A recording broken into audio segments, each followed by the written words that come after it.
In this module, we will discuss about various dilemmas that the RBI has to face since the Indian economy has opened up to the world. In the process, the techniques and operating procedures have shifted from direct and administered instruments towards combination of market oriented and direct instruments. The exchange rate channel is also expected to play a significant role in the conduct of monetary policies. The monetary authorities feel that the output response to monetary policy operating through interest channels is stronger and more persistent than through credit channel or through quantity variables. After studying this module, you will be able to understand the real working conditions of the RBI, know about the operating procedures and instruments, know about different dilemmas of monetary authority. In India, monetary policy has always emphasized the objectives of price stability and growth. Apart from these two important goals, there has been a conscious attempt on the part of the Reserve Bank in recent years to maintain orderly conditions in the foreign exchange market, curb destabilizing and self-fulfilling speculative activities, and to maintain overall financial stability. Apart from the two important goals, that is price stability and growth, there has been a conscious attempt on the part of Reserve Bank in recent years to maintain orderly conditions in the foreign exchange market and to curb destabilizing and self-fulfilling speculative activities. This has assumed strategic importance for the sustainability of the external sector in the face of growing cross-border capital flows into the economy. With the increasing order of domestic and international financial integration, exchange rate expectations do impact on the domestic stance of monetary policy and hence the significance of inflation. In the transitional phase, however, given the exchange market imperfections, the exchange rate objective may occasionally predominate due to emphasis on the avoidance of undue volatility. In fact, sometimes, as was the case recently, it could be the most dominant reason for short-term monetary policy adjustments. In a broader framework, the objective of monetary policy in India continues to be price stability and growth. These are pursued inter alia through ensuring credit availability with stability in the external value of the rupee as well as the overall financial stability. The relative emphasis on any one of the objectives is governed by the prevailing circumstances. The conduct of monetary policy in India has traditionally proceeded with the help of an intermediate target, which the central bank could influence directly and which bears a reasonably close relationship with the ultimate objectives. The Reserve Bank of India sets indicative broad money (M3) expansion targets in line with the expected rate of growth of GDP and a tolerable level of inflation. The broad money target is also supported by a number of other indicators such as movement in interest rates, exchange rate, and availability of credit to productive sectors of the economy. Monetary target is premised on a stable demand function for money.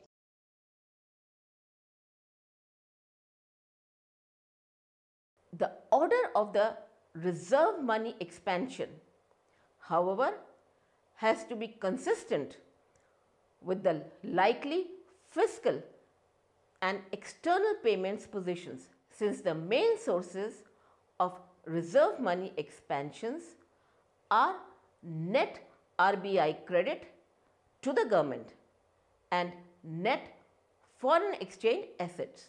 The targeted M3 expansion is publicly announced through governor's statement on monetary and credit policy. The broad money target is also supported by a number of other indicators such as movement in interest rates, exchange rate, and availability of credit to productive sectors of the economy. Monetary target is premised on a stable demand function for money. In the Indian context, a number of earlier studies on the demand for money have demonstrated that it is stable. Dr. Rangarajan demonstrated that money demand equations provide reasonable predictions of average changes in prices over a medium term horizon of 4 to 5 years, though not necessarily on a year to year basis. In a sense, the concern was with the long run stability of the money demand functions in terms of its most proximate determinants, that is, real GDP, rather than its short term behavior. Most recent studies in the RBI examined the stability of the money demand equations using a number of alternative procedures. While these tests showed parameter shifts, they did not point to parameter instability. In the 1990s, the monetary targets were set either as point targets or in a narrow range, implying a scope for missing point targets. But it has to be recognized that a wider range would question the creditability, diluting the very objective of targeting. The pressure on monetary expansion in the earlier part of the targeting exercise emanated from the monetization of fiscal deficit and later on from capital inflows. During the period 1985 to 1992, the net RBI credit to the central government accounted for over 96% of the monetary base, which was reduced to about 65% in the subsequent period during 1993 to 1998, with corresponding increase in net foreign exchange assets of the RBI. Although the practice of automatic monetization of the budgetary deficit was done away with, effective from April 1997, it can significantly reduce the pressure on monetization only if the size of the central government's market borrowing program is kept within reasonable limits.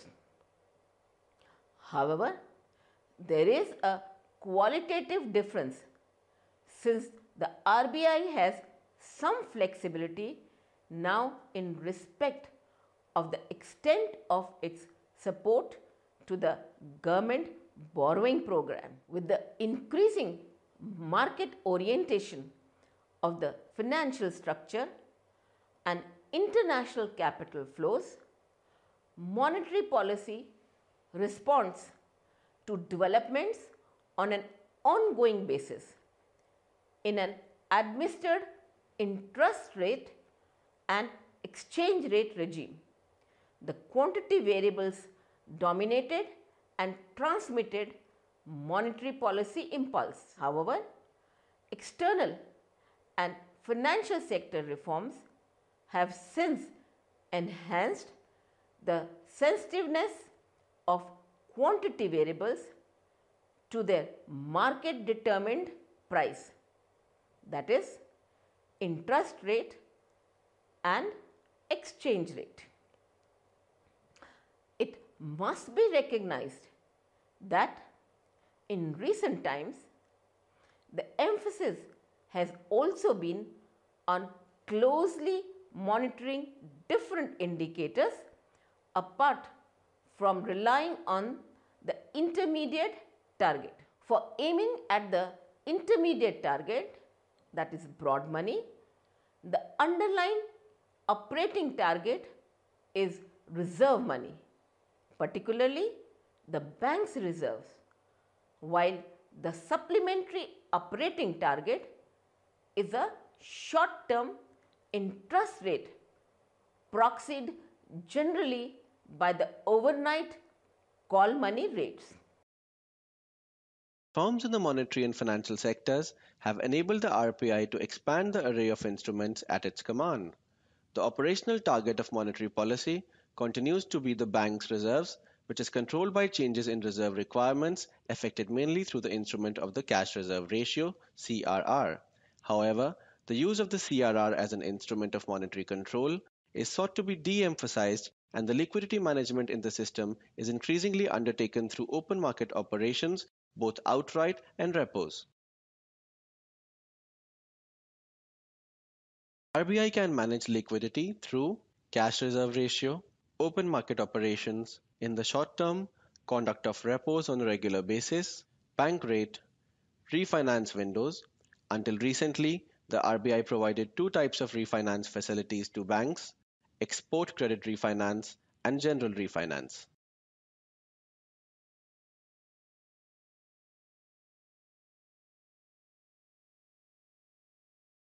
In view of the overall downward movement in the CRR, except on occasions of exchange rate volatility, the excess liquidity in the system is mopped up by outright sales of government securities by the RBI. Over the reform period, the market absorption of government securities was facilitated by reforms in the government securities market, which ensured market related rates of interest, and thus some of the basic conditions were provided for developing a secondary market. The short-term liquidity management is also aided by the conduct of repos on a regular basis. Usually, the RBI conducts repos for a maturity of up to 14 days, which is the cycle for reserve requirements. Recently, the RBI has been conducting 3-4 days fixed rate repos to absorb very short term liquidity and to even out money market rates, especially overnight call money rates. The repo rates and the amounts tendered in the repo auctions, apart from reflecting liquidity conditions, provide a floor for the overnight call money rates.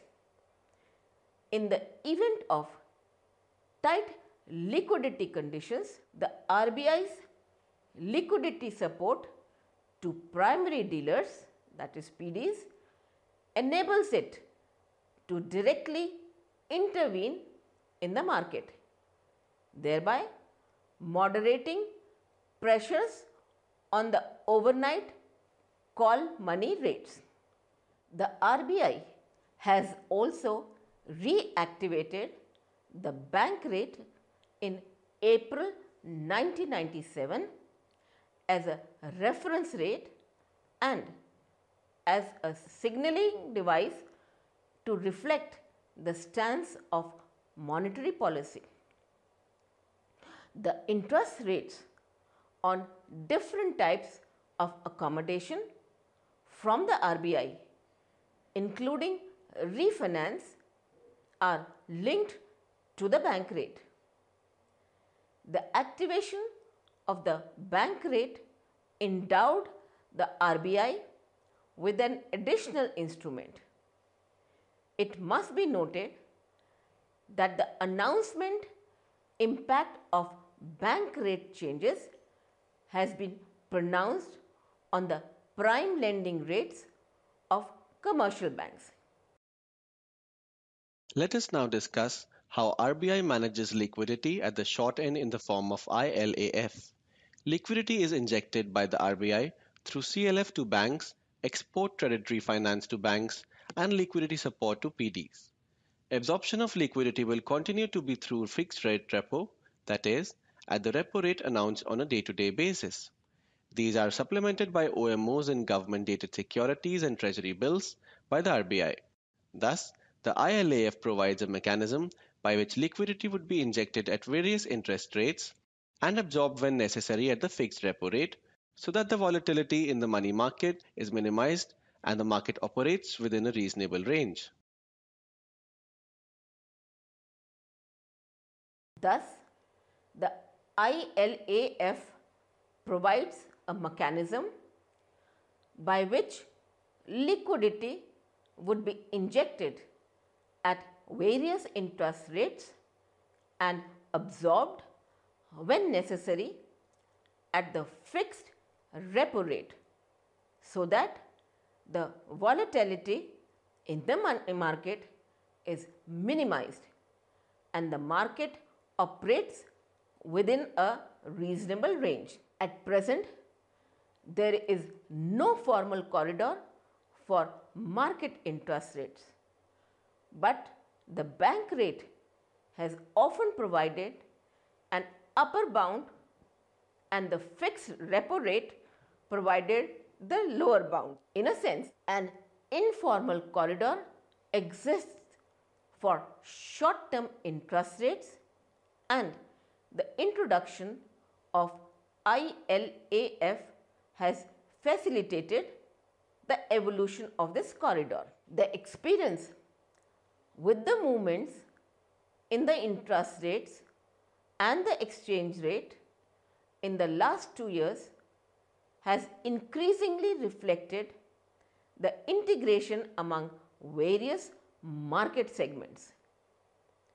The interest rates of major market instruments, that is 91-day and 364-day treasury bills, commercial paper and certificates of deposits in the recent period show some correlation with a reasonable speed of adjustment, which augurs well for some element of targeting of interest rates in the conduct of monetary policy.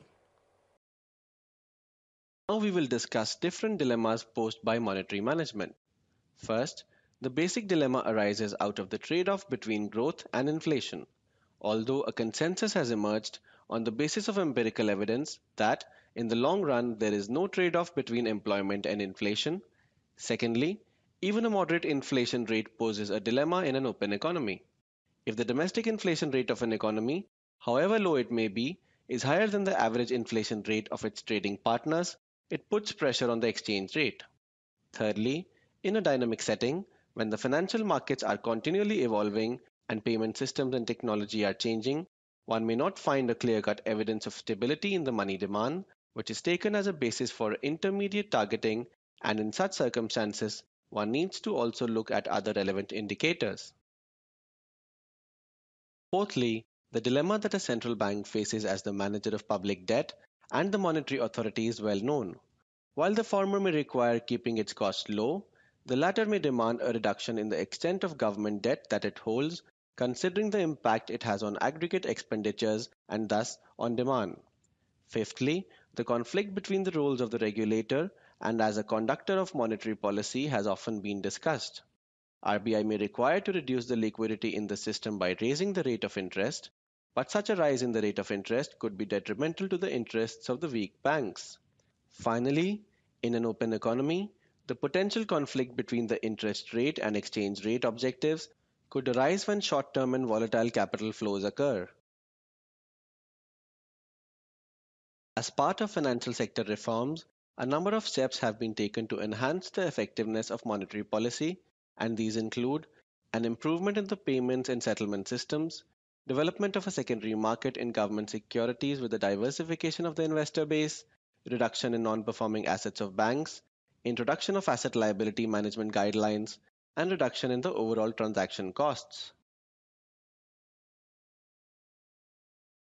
All the reforms in the monetary and financial sectors may not have the desired results without credible fiscal adjustment.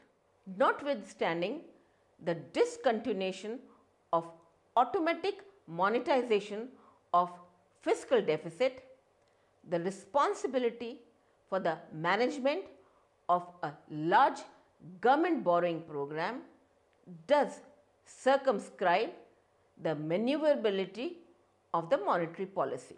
The review of monetary policy in the second half of 1990s and after would show the continuation of the perspective and approach adopted in early 1990s.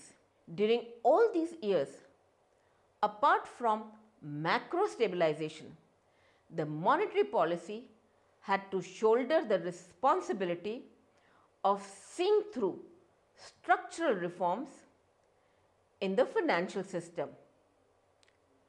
With the growing market orientation, the role of RBI moved away from exercising control and discretion towards becoming an active player in the market through practicing timely and effective intervention to modulate conditions and signal a policy stance. The need for sterilizing the higher level of foreign capital inflows and the swift policy actions to contain the increase and spread of volatility defined the goals, targets, and techniques of monetary policy. It had to be ensured that the increased capital flows do not increase money supply so much that the main objective of growth with stability is endangered. The efforts were made to tackle the problem through liberalization of international transactions, prepayment of multilateral debt, and sterilization, the last being achieved through the open market sale of government securities by the RBI out of its own portfolio. The RBI now has to operate simultaneously in the domestic money market and foreign exchange market to counterbalance domestic and external sources of monetization. The interlinked world financial markets are posing challenges of rapid contagion to monetary management. The reforms in credit regulation have shifted the focus from micro-regulation to macro-management. This has involved, first, a scaling down of preemptions in the form of statutory stipulations, second, rationalization of priority sector requirements, third, phasing out of directed credit programs, fourth, relaxation of balance sheet restrictions to improve the credit delivery system, fifth, the gradual replacement of cash credit system by a loan system of bank lending, sixth, phasing out of on-tap treasury bills, and seventh, liberalization of investment norms for banks. The framework of monetary policy has now radically changed due to the policy of financial liberalization and globalization. Increasing globalization has significantly increased risk and uncertainty. In such an environment of interdependent risks, the formulation and conduct of monetary policy has become complex, interdependent, and difficult. It has to try to achieve a balance between the benefits of market integration and the minimization of risks of market instability. The objectives of monetary policy are, first, to create a competitive environment and orderly conditions in the financial sector while ensuring financial, monetary, economic, and price stability along with growth. Second, to ensure timely and adequate availability of credit at reasonable cost to all productive activities and sectors in the economy. Third, to achieve price stability and curb inflationary expectations continue to remain another central objective of monetary policy in India. Let us now discuss in detail the objectives of monetary policy. 1. To create a competitive environment and orderly conditions in the financial sector while ensuring financial, monetary, economic, and price stability along with growth. Monetary and credit policy has come to undertake financial stability review by monitoring the following microprudential indicators, that is capital adequacy norms, non-performing assets, return on equity and return on assets, bank liquidity indicated by short-term assets divided by short-term liabilities, or the absence of maturity mismatch of bank deposits and credit, lending and borrowing interest rates spread for the banks, or net interest income to total assets of banks,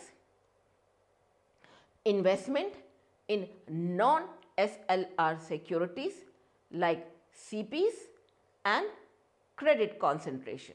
2.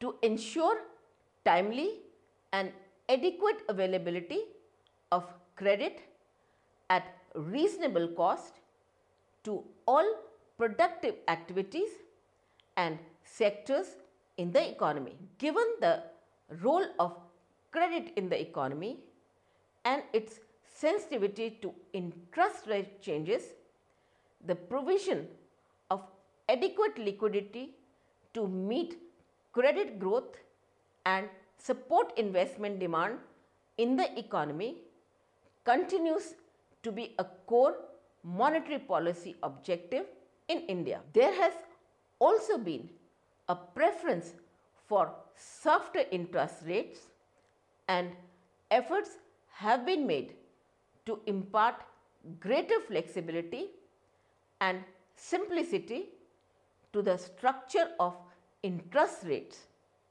to enhance the lendable funds with the banks. In this context, the government draft on funds by fiat has been restricted.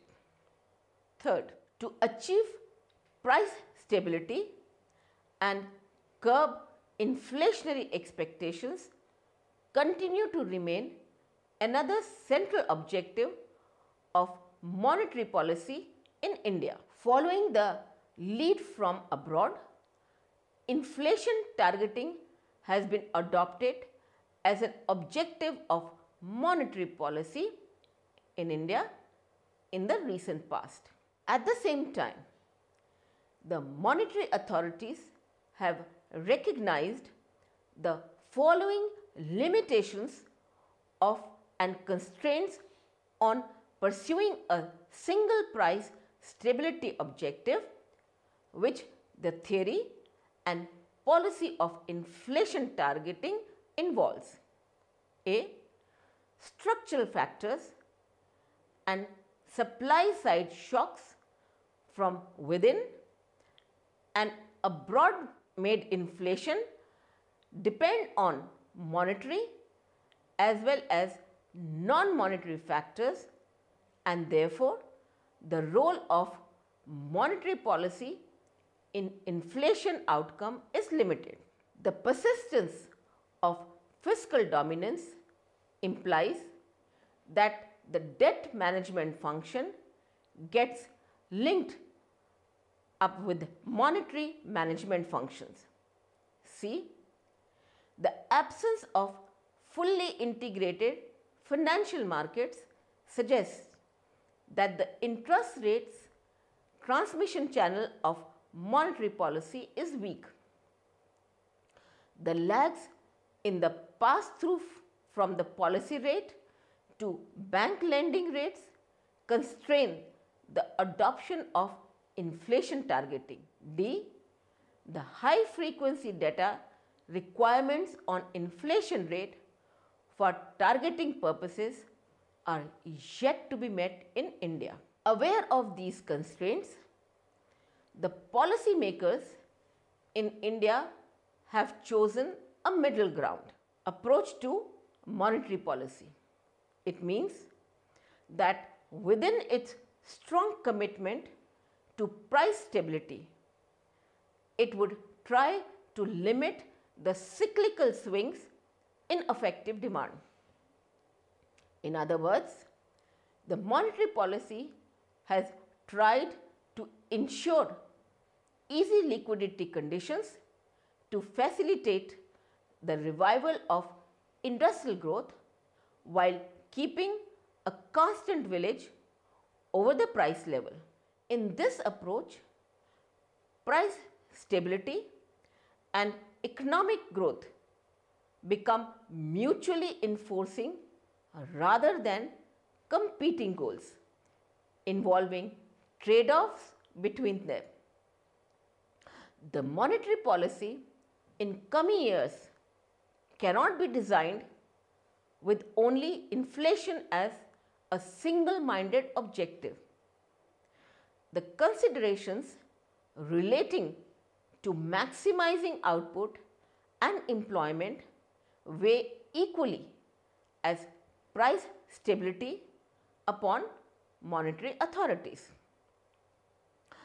The techniques and operating procedures have shifted from the direct and administered instruments towards the combination of market-oriented and direct instruments, particularly the former. Since the early 1990s, the monetary targeting approach in the market of monetary policy came under stress because of increasing interplay of market forces in determining the interest rates and the exchange rates after financial deregulation. The old multiple indicators, target and multiple instruments monetary policy has continued in late 1990s and after 2000. The price of credit or interest rate has emerged as an important channel of monetary policy in India. Further, now the exchange rate channel also is expected to play a significant role in the conduct of monetary policy. The monetary authorities opine that now the output response to monetary policy operating through the interest rate channel is stronger and more persistent than that through credit channel or through quantity variables. Similarly, the absorption of excess foreign exchange supply in the market has led to significant compositional shifts in the RBI balance sheet and reserve money, which has necessitated recourse to OMOs also for achieving the goals of monetary policy. At the same time, the monetary authorities have recognized the following limitations of and constraints on pursuing a single price stability objective. A. Structural factors and supply side shocks from within and abroad make inflation depend on monetary as well as non-monetary factors, and therefore the role of monetary policy in inflation outcome is limited. B. The persistence of fiscal dominance implies that the debt management function gets linked up with monetary management function. C. The absence of fully integrated financial markets suggests that the interest rate transmission channel of monetary policy is weak. The lags in the pass-through from the policy rate to bank lending rates constrain the adoption of inflation targeting. D. The high-frequency data requirements on inflation rate for targeting purposes are yet to be met in India. In this module, we have learnt about the objective, operating targets, and different dilemmas of the RBI. Looking at the monetary policy in the second half of 1990s and after indicates the continuation of the prospective approach adopted in early 1990s. The RBI has become an active player in the market to timely and effective intervention to modulate conditions and signal a policy stand. Reforms in credit regulation have shifted from micro-regulation to macro-management. The environment of monetary policy has changed because of financial liberalization and globalization. The exchange rate channel is expected to play a significant role in the conduct of monetary policy. This has necessitated the use of open market operations in achieving the goals of monetary policy.